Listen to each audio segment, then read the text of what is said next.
7, 6, 6, 6, 5, 5, 5, 4, 4, 3, 3, 2, 2, 1, 1, 1, 0, 0, 0. The BBC on DRM Digital Radio. Listen to your favourite radio stations in crystal clear quality on shortwave and medium wave. Digital Radio Mondiale offers great reception. Experience DRM. The BBC and Digital Radio Mondiale. Better radio altogether.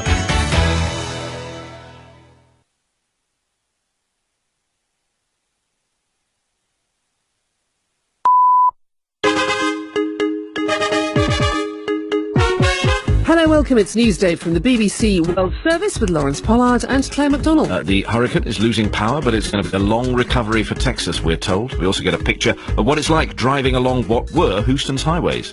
We were on our way to meet up with local firemen, but the city that they were in while we were on the highway was completely shut down by state police, saying that a chemical plant was in danger of exploding. Business is going to take a look at the numbers around the storm damage and the impact on the oil economy based in the area. So what's happening on the border of Burma and Bangladesh as thousands of Rohingyas flee fighting to seek shelter? What do they find if they get there? And Florida is discussing whether or not to rename some local streets. The history is there. The history can't be rewritten. It can't be erased. And it really can't be changed by changing names of streets. All to come on Newsday. This is the BBC News with Nick Kelly. The Lieutenant Governor of Texas has praised the civilian rescue effort in the flooded city of Houston. Dan Patrick said the hundreds of ordinary people turning up with their boats to search for survivors reminded him of the rescue operation at Dunkirk during World War II, when British people sailed to France to bring home stranded soldiers. Reconstruction in the city could make it one of the costliest disasters in U.S. history. The cost, right now it's estimated it could cost $200 billion. No one knows. The federal government will have to pick up, the vast majority of that. We're a big state in Texas, but that's a big number for even big Texas. But we'll be contributing, significantly as well. More than 30 people are confirmed dead, and up to 600,000 people out of a total Houston population of 6 million had been displaced. A U.S. federal judge has imposed a temporary halt to a controversial immigration law just 2 days before it was scheduled to go into effect in Texas. A judge in San Antonio's federal court said the measure was unlikely to withstand constitutional scrutiny. Reagan Morris reports. Texas Senate Bill 4 would allow police to question the immigration status of anyone they detain, and it would punish officers who failed to act as de facto immigration agents. Champions of the law say too many dangerous illegal immigrants are released after committing a crime, and they should be deported. Civil rights groups in several Texas cities filed a lawsuit against the measure, arguing it would destroy trust between police and immigrants. Even though the law had not yet come into effect, there's been a dramatic drop in the number of immigrants reporting rape and domestic violence since the law was signed in May. Activists say people are afraid of being deported if they call the police. The Russian Foreign Minister Sergei Lavrov has told the U.S. Secretary of State Rex Tillerson that any further strengthening of sanctions against North Korea would be counterproductive. A statement published by the Russian Foreign Ministry condemned the latest missile test, but stressed diplomacy was the only way to overcome tensions on the Korean peninsula. A senior Libyan official says that Hashim Abedi, the brother of the suicide bomber who killed 22 people in the English city of Manchester, will be tried in Tripoli for his role in the attack. Orla Gearan has more details.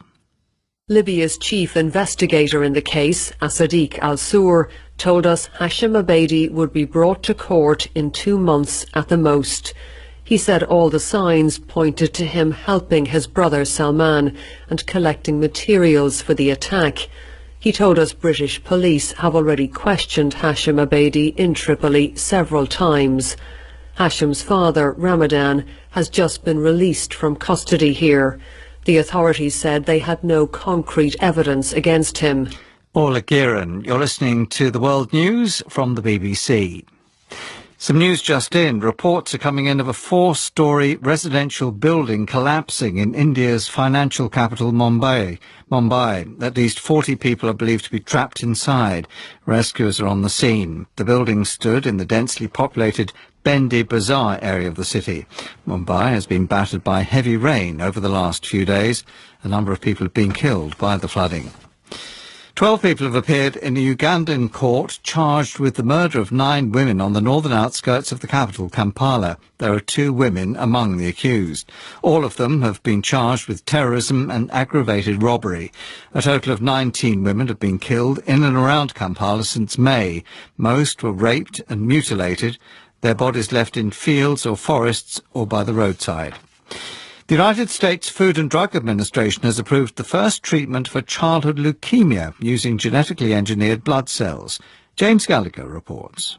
This treatment is described as a living drug, and it goes much further than current immunotherapies, which give the body's natural defences a boost. Cells from the immune system are removed from a patient and genetically reprogrammed in the laboratory to seek out and destroy cancer. They are then put back into the patient's body. The treatment developed by Novartis is called CAR-T therapy and has been approved for a type of leukemia when other options have failed. Finally, the renowned Hungarian film director Kara Mok has died in Budapest at the age of 91. Widely regarded as one of Hungary's greatest post-World War II directors, Mr. Mok gained a reputation for tackling themes of political and sexual repression during the country's communist period. His films were shown at the Cannes Film Festival. In 1971, the drama Love won the festival's jury prize. BBC News. Thank you very much indeed. Hello, welcome. Thanks for joining us. It's Newsday from the BBC World Service with Lawrence Pollard and Claire MacDonald. More evidence of how Americans are still arguing over the Civil War. This time not statues, but street names. Street names in Florida. Which names and what they've decided. A report on the way. Also, we get snapshots of the situation facing Syrian refugees and Rohingya refugees, as well as they try to cross the Bangladesh border. And obviously, we're talking business. We're talking the large sums involved in the aftermath of the hurricane. Let's go there now. Yes, it was a hurricane, then storm, and now tropical depression known as Harvey. It's moved east towards the neighbouring state of Louisiana, but the crisis is far from over for Texas. It's going to take a year or two to get Houston back to where it was, according to one of its leading figures there. Lieutenant Governor is number 2 in the hierarchy. His number 2 in the hierarchy, Dan Patrick, and he's been talking to the BBC about the priorities now. We now, I believe, in the Houston area, just in the Houston area, which is about 6 million people, the city and the surrounding suburban areas, I think we will probably have somewhere between 400,000 and 600,000 people displaced out of their homes, out of their apartments. We have about somewhere between 40 and 50,000 various shelters. We don't have an exact count, but that's a round number. And we think about 1 out of every 10 people end up in a shelter. So that would mean right now, if we have that many shelters, we have about 500,000. Where are the others? If they have the money, they're in a hotel or a motel, or they're with friends, or they're with family, or they've moved to somewhere else in the state with friends or family. So think about this, Nick. This is a tremendous task now to manage because many of these people are displaced to a shelter or somewhere where the kids are not signed up for school. That just starts this week. They're far away from their doctors. How do they get government checks? They get any? We have a lot of senior citizens, a lot of children, lots of folks. And so how do you arrange all of that? We have a convention center in downtown Houston that has about 10,000 people in it the last time I checked. You have to have security. You have to have 3 hot meals a day. I mean, you have to have all of these things. So it's a major transition now. That's where we are at this point. And then the rebuilding, Nick, which will take, for some weeks, very few, it will take more than that, many months, and in many cases it will take a year or two to complete the work. And talking about the rescuers and the rescued, more stories are emerging of the human toll. The latest death toll officially appears to be around 31 people is one figure that we're looking at. One journalist who's out and about in the past few hours talking to people caught up in it and trying to help those who are caught up in it was journalist for KPRA, so Julio Chavez. We ended up at this house where we saw 3 men pulling material and just items from inside the house and putting them into a truck. Once we spoke to them, we found out that the floodwaters had actually reached into their house and had risen up to about a meter of water inside their entire house. Their sewage was backed up, so there was sewage mixed in with the water that we were walking around in. What were they trying to save? Kind of family mementos, keepsakes, that kind of thing? They were trying to save, the first thing they told us were clothes, because they need good dry clothes in order to pretty much survive. As this goes on, missing people, the stories start emerging. What kind of things have you been hearing? One thing that I can tell you that I've observed is as the water levels start going down, it seems that some of those people are being found. We had this story that I heard of a man who discovered his neighbor had died. And that had been about 2 days ago. The animal rescuers that I spoke with that told me about this man said that they had seen him 2 days ago, that he was completely in shock, and they had seen him as recently as today, and that he was still barely speaking. He hadn't left his home. He had just been inside his flooded home, not able to leave because of the incredible shock he was in after finding his dead neighbor. We're just traumatized by it. And, I mean, entire families at certain points are being found as well. How is this happening? This is, quite often it seems people drown in their cars. Is this as that we think they were trying to get away? As far as we know, for example, the Saldivar family, the 2 great-grandparents and 4 children who were found dead, it appears from the reports that I've read that they were trying to escape. They may have gotten swept away. I have to be honest, it's easy when you are driving through water to think it can't be that deep. It happened to me today. I ended up in water a lot deeper than I was prepared for. I can see how some of these families are risking it. And that risk ends up not paying off. What can you tell us about these fears about the chemical plant? I mean, we've been covering the sort of the relative shutdown of some of the oil industry there as well, but there's a chemical plant possibly at risk as well. What's going on there? So there's this chemical plant in, I believe it's Crosby, Texas, and it's not Crosby, it's one of the towns around it. It's about, I think, half an hour outside of Houston. So we were on our way to a different city to link up with some firemen from El Paso, which is where we're from. And on the way there, the highway was completely shut down by police. Only emergency vehicles were being let through. We later learned that there is a chemical plant, which people from the area told me apparently processes ammonia that had some chemicals that have to be kept at a very low temperature, very cold temperature. As I've understood it, because of the flooding and all these conditions come along, it just was not possible to keep this chemical at a low temperature. And I read on a report that the CEO said it was a matter of time before something exploded. Well, we're going to be looking out for that one, aren't we? A little later in the programme as well, we'll be not only talking about Texas, but also we'll be hearing from Nepal about the catastrophic monsoon flooding that's hitting South Asia. So that to come. Stay tuned. This is Newsday. And we're going to continue the Texas theme now, because we're going to get more on how it's impacting on the oil industry, Houston being the centre for a major petroleum company. Bella Shah's here with the business news. Morning to you, Bella. Good morning. So which company are we talking about? Well, Shell have spoken out about this, and Storm Harvey, we know, has had a major impact on the oil industry in Texas. The boss of Shell, which is Ben Van Burden, says that the company, which, don't forget, has its US base in Houston, has put some of its staff in emergency homes. 2 major facilities have been closed, and he doesn't think, though, that the storm's going to have a major impact on its US oil production. Of course, in general, life has been disrupted, so difficulties also for people to go around, get to work. As a matter of fact, we had to shut down our refining and petrochemicals complex in anticipation of all of this. We had some significant flooding.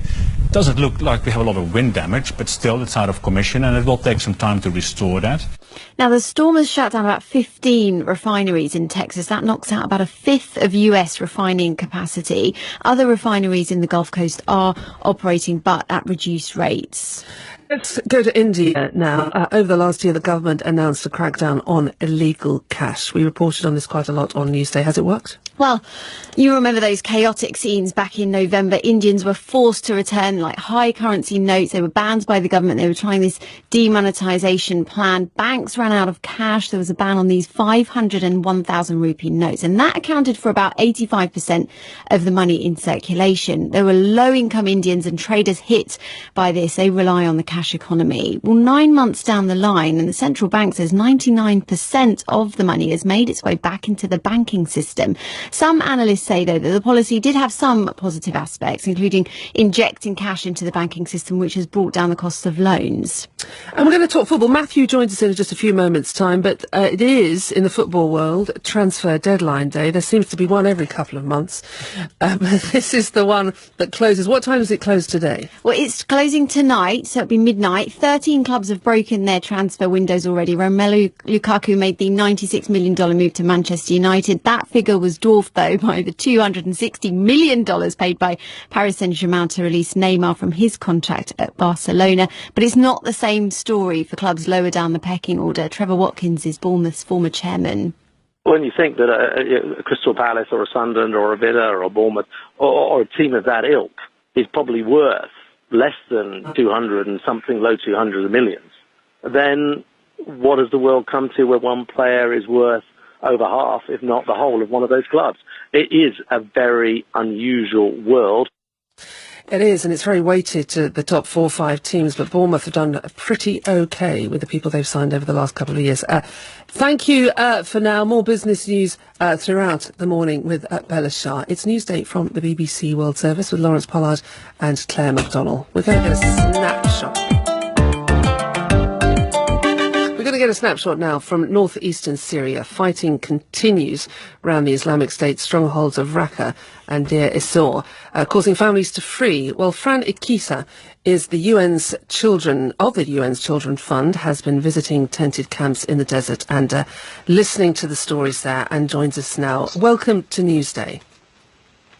Thank you very much. Happy to be here. Well, we've seen your pictures on social media of you in these camps speaking to these children. They have some pretty horrifying tales to tell, don't they? Absolutely. They have gone through terrible toll, endured brutal violence and lost family and friends. Terrible situation. And they've been walking over pretty treacherous terrain even to get to these camps, haven't they? Indeed. Some of them have been hiding and escaping from snipers, hiding in the bushes to reach the river to finally reach the displaced camps. So, I mean, most of them are terrified, but I must say, also very hopeful that finally they are there. Did they have any kind of normality before they eventually had to flee? What was day-to-day life like for them? Well, for those children that were living in Raqqa city, normality was a word that they couldn't use for years. I mean, most of them were not in the school. A mommy of 6, Ragda, she told me, I didn't send my 6 children to the school because I was fearful of them to be killed. I met with girls at 10, 11 years old, speaking perfect Arabic, but unable to write or to read. So the childhood has been stolen of these children. And I was reading and listening to one of the tales of one of the young children that you have spoken to, saying that, you know, when ISIS, so-called Islamic State, took over their school, they would be there with their guns, and if anybody came into the school compound, they would start firing. Well, yeah, I mean, the threat to the children to go to the school was important, and actually because of this, the fear of not going there. A very I think very clear picture is what with the Rawan, a girl of 11, said. Before we used to play, then the darkness came. I mean, even 11 years a child can understand how was dramatically changing their lives from overnight. So what is the future for these children now that they are in these camps? How is life for them, and what are their prospects? Well, in the very short term, they are having food, they are having wash, they are having a place to live. They are outside of the fear that they had before.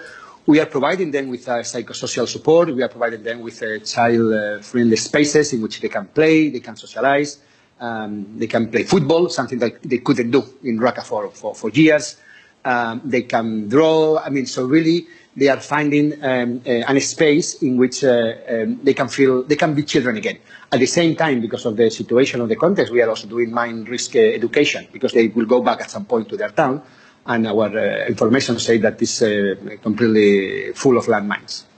It's a long process to repair that path back, but thank you for talking to us about it. Franny Kiso there of the UN's Children's Fund, who's just back from that refugee camp in Syria. It's 19 minutes past the hour. On the way, one thing to listen out for in about 20 minutes' time, a dramatic update on the situation in Central African Republic. This programme speaks to the Catholic bishop who's sheltering thousands of Muslim refugees from the Christian militias that want to get at them. An extraordinary situation. He'll be talking about that, as I say, in about 15 minutes' time. Bishop in CAR. Headlines, quick reminder, the Lieutenant Governor of Texas, the Lieutenant Governor of Texas has been telling the BBC that the reconstruction after the hurricane in Houston could cost up to $200 billion. Texas also in the news for legal reasons. A federal judge has imposed a temporary halt to a controversial immigration law just 2 days before it was scheduled to go into effect. And the brother of a suicide bomber who killed 22 people in the English city of Manchester is being put on trial on related charges in Libya. 20 past the hour. Matthew Kenyon, Sport. Morning, Lawrence. Fifth seed Caroline Wozniacki is the latest name to fall at the US Open tennis. She was beaten in the final match of a marathon day at Flushing Meadows by Ekaterina Makarova. 6-2, 6-7, 6-1 it finished. Through in the women's draw, Maria Sharapova and Venus Williams, amongst others. In the men's draw, fourth seed Alexander Zverev and eighth seed Joe Wilfried Tsonga were both beaten. No weather problems in New York on Wednesday. They did manage to squeeze those 87 singles matches in one day. It does help when you have a night session as well, of course. To get them all in. Under the lights, they did, absolutely. Good work. As Bella mentioned, it's transfer deadline day across European football. In the English Premier League, Liverpool have agreed a deal with Arsenal for Alex Oxlade-Chamberlain, worth more than $50 million. And they're maybe World Cup qualifiers to play over the next few days, but Algeria have allowed Riyad Mahrez of Leicester City to leave their camp ahead of their back-to-back matches against Zambia in order to sort out his future.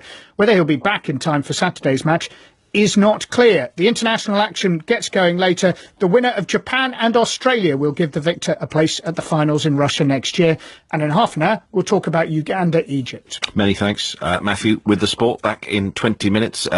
Coming up very soon on this show, more arguments over how to remember the Civil War, this time in Florida, the American Civil War. Once again, arguments over that. But let's go now to the border of Bangladesh and Myanmar. The Rohingya refugee crisis continues to worsen. Aid groups are reporting that more than 18,000 men, women and children have crossed into Bangladesh in under a week. Now, behind them, judging online, pretty harrowing images which seem to suggest burning villages, children being killed. Those reports are hard to verify. It's interesting to hear now what the refugees say they're leaving behind them. Matthew Smith is the CEO of the NGO Fortify Rights, and has been monitoring the situation both inside the camps in Bangladesh and also at the border. Matthew, welcome to the programme. First off, what is the situation for the refugees trying to get through the border? There's conflicting reports about how the Bangladesh authorities are treating them. What can you tell us you've seen? Well, Bangladesh authorities are pushing refugees back into situations where they face imminent danger. However, we have noted that Bangladesh authorities are allowing refugees to come in eventually. So the border's not totally sealed, but the authorities, what they're trying to do is send a message that the border is sealed. They're worried about a massive influx. And what they're not taking into consideration is that people are literally fleeing for their lives, and they're coming regardless. There's a huge outflow of refugees, and they're expected to arrive here in a couple of days. Right. There's been an uptick in fighting that we've heard about between the Myanmar National Army and from the Rohingya community. Influx. What are people telling you about the situation that they're fleeing from in Myanmar? Well, on August 25th, the Rohingya militants attacked a number of police stations throughout northern Rakhine State, killing about 11 or 12 state security officials. And this led the military to unleash a ferocious attack on the civilian population. We're documenting how the Myanmar army is burning villages down. Refugees, some that are arriving on the border, are devastated by what they've experienced and survived and seen. Children are being killed. We're documenting beheadings. It's truly a horrific situation unfolding.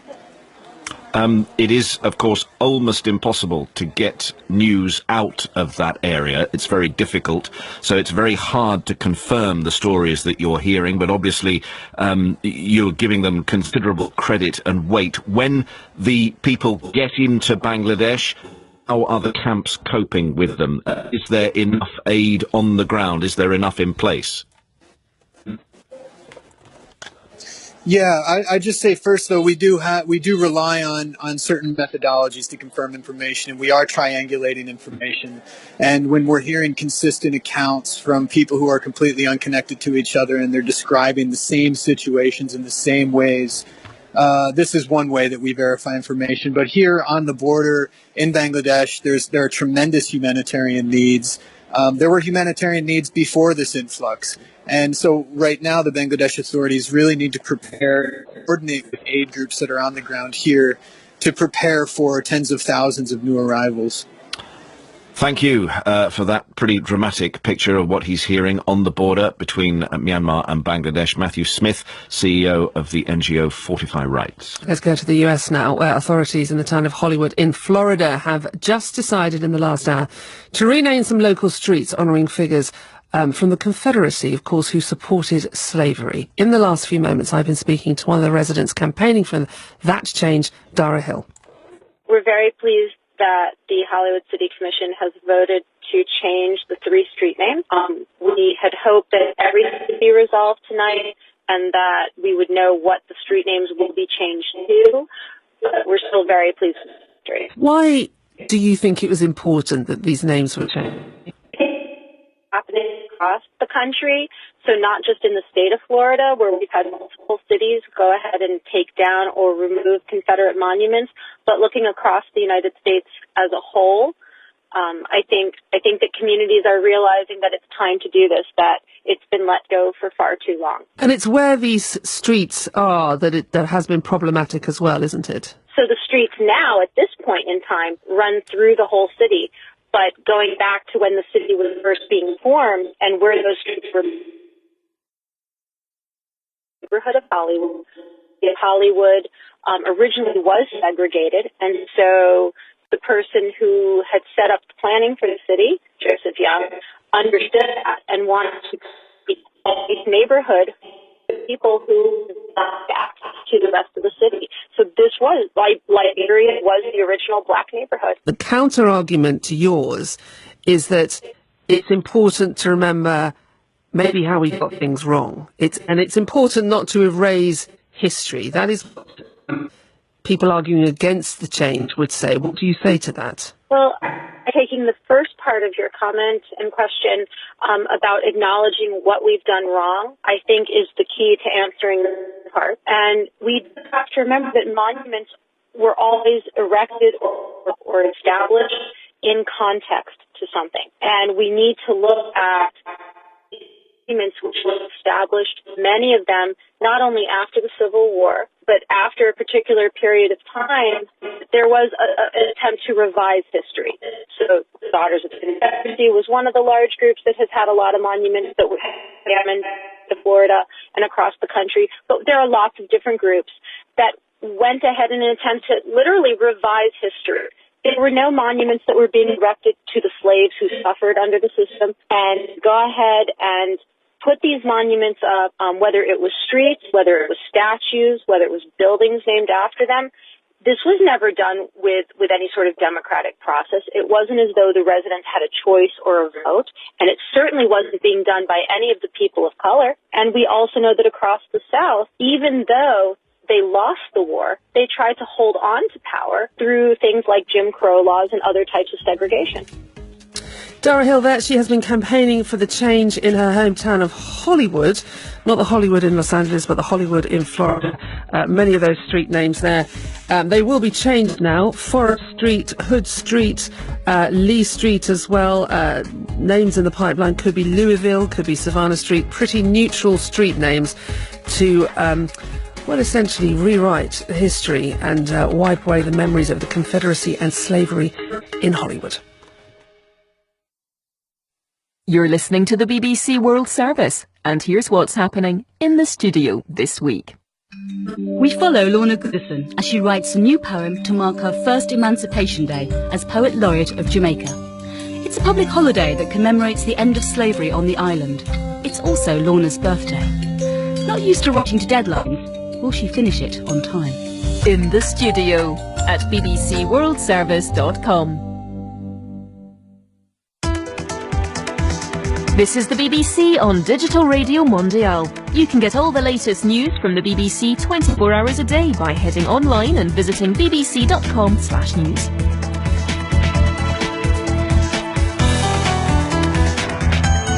The BBC on DRM for Europe. Better radio altogether.